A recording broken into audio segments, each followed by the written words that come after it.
एक समय की बात है। एक छोटे से गांव में एक गुरु और उनके शिष्य रहते थे, जिनकी बहुत अद्भुत कहानी थी। गुरु का नाम गौतम था और उनके शिष्य का नाम राहुल था।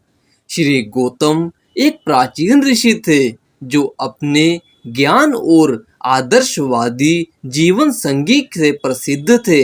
राहुल एक मनोहर गांव में पाया जाने वाला एक विद्यार्थी था। वह ज्ञान की खोज में था और अपने विचारों को समझने की इच्छा रखता था। एक दिन वह अपने गांव के निकट स्थित आश्रम में श्री गौतम जी से मिलने गया। राहुल ने गुरु के पास जाकर उनसे शिक्षा मांगी, तो गौतम ने राहुल की उत्सुकता को देखा और उसे अपना शिष्य बनाने का फैसला कर लिया। आने वाले दिनों में राहुल गुरु के आश्रम में रहने लगा और गुरु द्वारा दिए गए शिक्षा सूत्रों का अध्ययन करने लगा। गुरु ने राहुल को न केवल ज्ञान बल्कि ध्यान और साधना के माध्यम से आध्यात्मिक विकास की शिक्षा दी। राहुल गुरु के प्रेरणा से ध्यान और साधना में निरंतर लगा रहा। धीरे धीरे उसका मन शांत होने लगा और उसे आध्यात्मिक अनुभव होने लगा। गुरु श्री गौतम के मार्गदर्शन में राहुल ने अपने आंतरिक ज्ञान के भावी विस्तार का सम्मान किया, उसको बढ़ावा दिया। धीरे धीरे राहुल की साधना के परिणाम स्वरूप वह एक आध्यात्मिक उद्धार की अनुभूति करने लगा। उसने अपनी आत्मा के साथ अपना एक एकत्व महसूस किया और संसार में समरसता का अनुभव किया।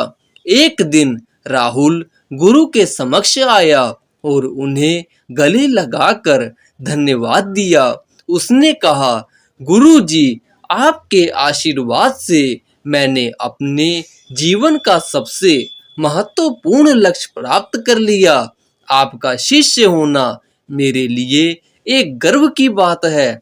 गुरु श्री गौतम ने प्रसन्नता से राहुल की ओर देखा और कहा, मेरे प्यारे शिष्य, तुम्हारा समर्थन और उत्साह ही मुझे आगे बढ़ने का साहस देता है।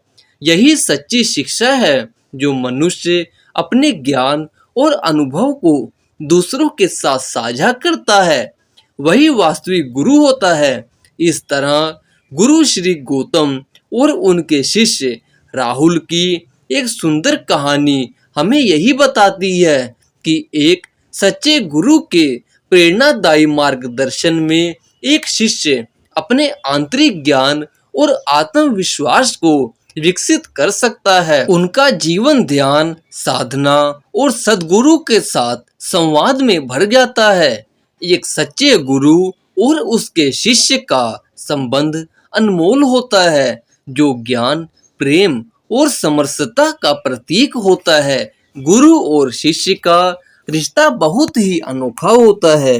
गुरु हमेशा अपने शिष्य को अपने से आगे बढ़ने की सोचता है, ताकि उसका शिष्य आगे बढ़े, उसका नाम करे और अपना विकास करे।